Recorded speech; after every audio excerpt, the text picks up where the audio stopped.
Priya has poured your coffee every Tuesday morning for 3 years without you asking once. She knows you take it black, no sugar, tipping in cash, always the same amount every time. She does not know the bakery she works in sits on a building you bought back in 2019. This gap between what she knows and what is true is not an accident, and never was. It is a decision, remade quietly every single morning, and today the decision gets tested harder than usual. The diner itself is unremarkable. Vinyl booths, a laminated menu unchanged in at least a decade of ordinary mornings.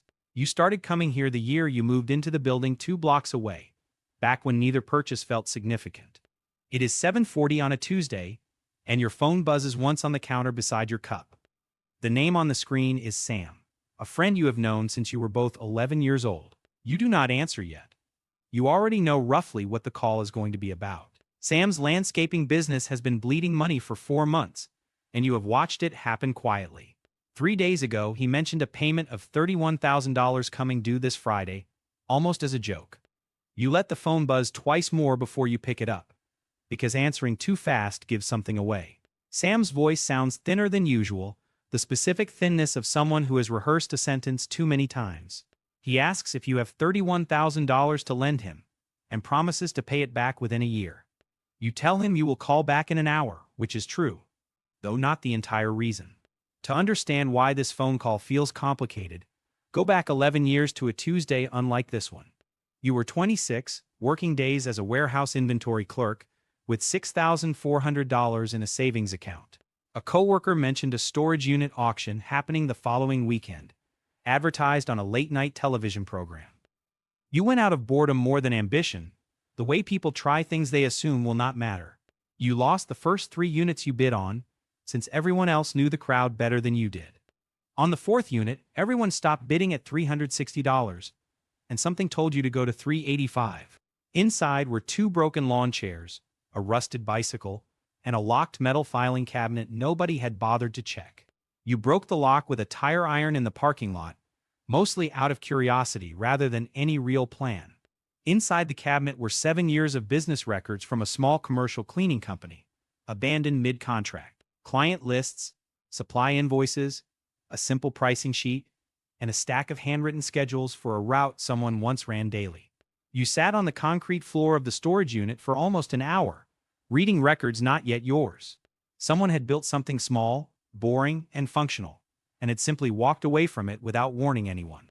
The infrastructure still existed on paper. The clients presumably still needed their offices cleaned on Monday mornings. You drove home with the cabinet in your trunk and made your first phone call the following morning before work. A man beside you at the auction, older, wearing a contractor's jacket, muttered the cabinet unit was worthless. He was bidding on a different unit entirely, one with visible power tools stacked near the door, the safer obvious choice. You never learned his name. You only remember the jacket and the certainty in his voice about a guess he never tested. Certainty about other people's decisions is cheap. Nobody at the auction thought the cabinet worth $3, let alone the business inside. The first client was a dental office you recognized from the old records, still listed under the same office manager. Her name was Denise, and she agreed to a 90-day trial, mostly because your quoted price was 12% lower. Denise ran the dental office for another 6 years after your first contract, and never once raised the subject of your growth. She retired 2 winters ago, and sent you a short card, the kind with a generic sunset printed on the front. Inside she had written 4 sentences, thanking you for showing up on time for 6 years. Nothing about money at all. You keep the card in a drawer in your apartment, not because it is sentimental exactly, but because it says something accurate. You did not have a company yet, only a filing cabinet, a phone number, and a promise to keep. You registered an LLC the same weekend, renting a used van by the week since buying one was not an option yet. 90 days became a year. A year became 4 more contracts, each one referred quietly by the client before it. You told no one at your warehouse job. Not your supervisor, not your closest coworker, not even your own brother. The silence was not strategy at first. It was embarrassment, because a filing cabinet full of someone else's business felt small. By the time the business stopped being small, the habit of silence had already hardened into something automatic. Here is the part almost nobody explains about money arriving quietly instead of all at once, in a single visible moment. There is no morning where a number changes and the room feels different. It accumulates the way sediment settles, unseen. The cleaning company funded your first property 18 months later, a duplex 2 neighborhoods from where you grew up. You paid $121,000 in cash because the seller needed to close fast and cash moved faster. The duplex funded a small laundromat whose previous owner had let it decline through neglect rather than any real flaw. The equipment worked fine. The location was good. Nobody had simply been paying attention to either one in years. 4 years in, the portfolio had a shape nobody would ever guess from looking at the car you were still driving. The cleaning company, 9 rental units, 1 laundromat, and a small cluster of vending machines placed in 3 warehouses. None of it was glamorous enough to mention at a dinner party, even on the rare occasions you attended one. Your accountant at the time, a blunt woman named Marcia, once called your portfolio the most boring one she had ever reviewed. You told her this was exactly the point, and she laughed, and it became the foundation of a good partnership. Boring does not attract attention. Boring does not invite questions. Boring simply compounds quietly while everyone looks elsewhere. Here is the part mattering more than the accumulation itself, the part most retellings of stories like this skip entirely. Being visibly wealthy changes how people behave around you, and rarely in a direction benefiting either side honestly. 3 years ago, you made the mistake of mentioning a real number to a cousin during a holiday dinner conversation. Within 2 months, 3 separate family members had approached you with investment ideas, none of them fully thought through. The cousin himself stopped inviting you to smaller gatherings, the casual ones, the ones once feeling effortless. You had not changed. The number had simply entered the room ahead of you, and it never fully left again. At the same holiday dinner, your aunt asked directly what you did for a living these days. You said property management, which is technically true, and watched the answer land as smaller than she expected.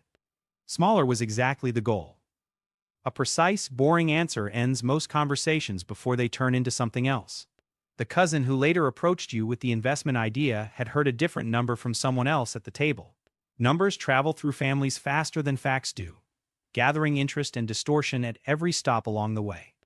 By the time it reached him, the number was wrong, and the plan he built around it was built on nothing solid. This was the year you learned the real cost of visibility is not taxes or theft, though those exist too. The real cost is quieter. People stop seeing you and start seeing the number standing slightly behind your shoulder. You tried once, early on, telling a girlfriend the truth, 3 years into the cleaning company, before any properties existed. She did not ask for anything. She simply started introducing you differently at parties, and something in her tone changed permanently. Nothing dramatic happened, no argument, no ultimatum, only a slow recalibration in how she looked at you across a room. The relationship ended 8 months later for reasons technically unrelated, though you have never fully believed it yourself. So the silence became deliberate rather than accidental, a running calculation repeated every time the subject nearly surfaces. What would this specific person do with this information, and is the friendship strong enough to survive the answer honestly? Most of the time, the calculation is not close. Most people do not need to know, and telling them fixes nothing. Today, with Sam's call sitting unanswered on the counter, the calculation is closer than it has been in years.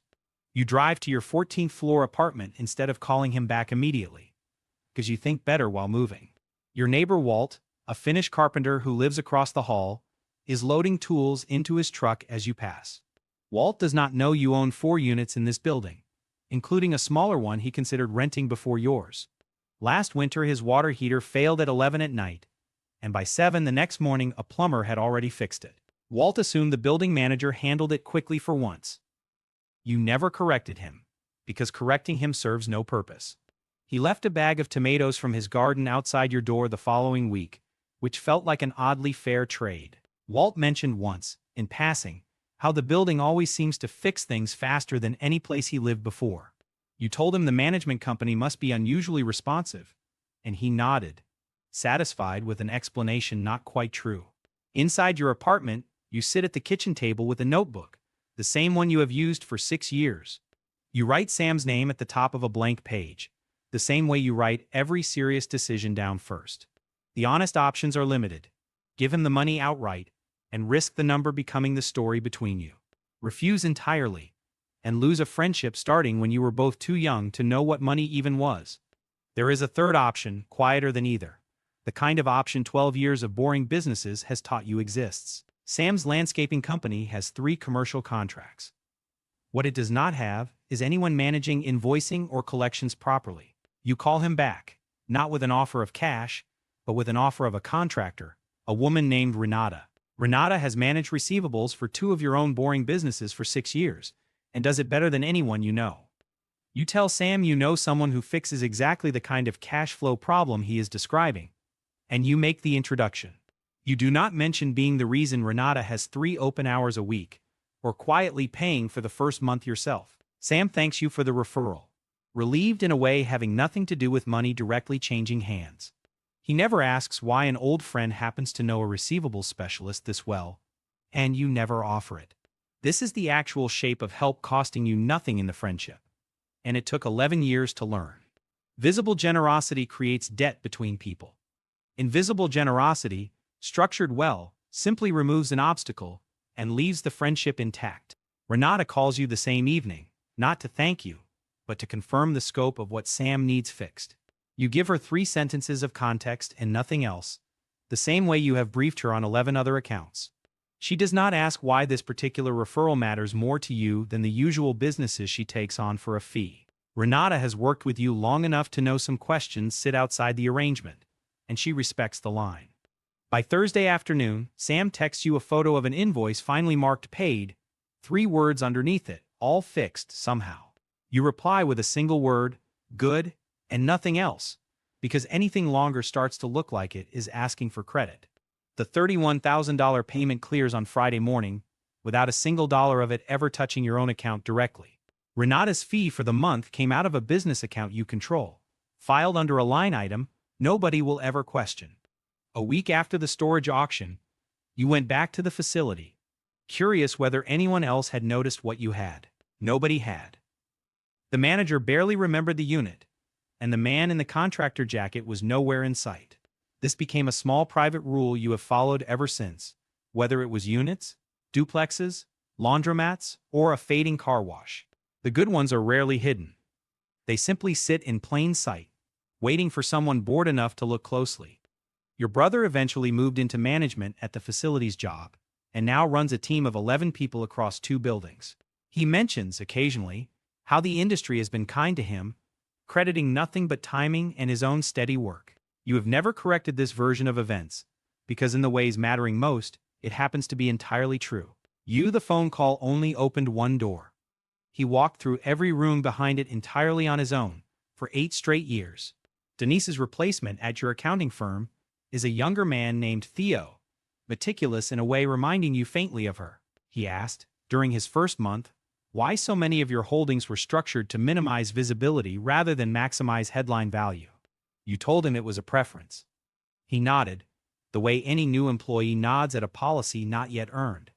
By his 6th month, after 2 more quarterly cycles, he stopped asking and started building the same instinct into his own recommendations. This is the actual mechanism, refined over 11 years, 1 contract and 1 carefully placed phone call at a time. Not generosity performed for anyone to witness, and not withholding either, but something narrower and more deliberate than both those words. 3 weeks ago, before any of this, you passed a car wash on a service road near the highway interchange. Faded signage, a hand-lettered closed sign yellowing with age, and a traffic count you estimated at roughly 15,000 vehicles daily. Property records showed an owner named Miss Alvarez, 71 years old, paying taxes from a mailing address in another state entirely. You saved the number under a plain name in your phone, deciding to call on a Monday, not the same week. The car wash deal with Miss Alvarez will likely take another month to close, longer if her son enters the negotiation. You have left room in your calendar for this possibility, the way you leave room for most things involving family dynamics. If it closes the way you expect, the location alone should clear $4,000 monthly within the first year. You will not mention this number at the diner or anywhere else, and by next spring it becomes another quiet line. You do not want to seem like someone who drove past at 6 in the evening and immediately pulled property records. Even though this is precisely what happened, Patience here is less a virtue than a negotiating position worth protecting. You have done this kind of research 9 times before, and each time the pattern holds in roughly the same shape. An aging owner, a mailing address somewhere else, a business quietly running on inertia rather than any active attention. You are not looking for distress to exploit. You are looking for infrastructure someone built once and simply stopped watching. The difference matters to you, even if nobody watching from outside would bother drawing the line as carefully as you do. 2 years into the cleaning company, you almost told your brother everything over a beer on his back porch. He was struggling with a layoff at the time, and the words sat in your mouth for most of the evening. You did not say them, not doubting him, but doubting what the number would do to this specific night. He needed a friend this evening, not a lecture about boiler replacements and laundromats he never once asked about. You bought him dinner instead, the ordinary kind, and let him talk about the layoff for as long as he needed to. 3 months later you heard, secondhand, about a facilities job opening at a company 2 towns over, hiring quietly. You knew the hiring manager slightly, through the same network of small boring businesses nobody outside of it ever hears about. You made one phone call, mentioned your brother by name, and never mentioned it to your brother directly, before or after. He got the job on merit. The call only ensured his resume reached the right desk at the right hour. He still does not know the call happened, and no version of this story exists where telling him improves anything. The laundromat taught you something the cleaning company never did: how visibly a business runs while its owner stays invisible. Customers see a manager named Felix, badge on his shirt, keys on his belt, handling every complaint about a broken dryer. Felix has run the location for 6 years, and has met the actual owner exactly twice, both times during routine walkthroughs. He does not resent this arrangement.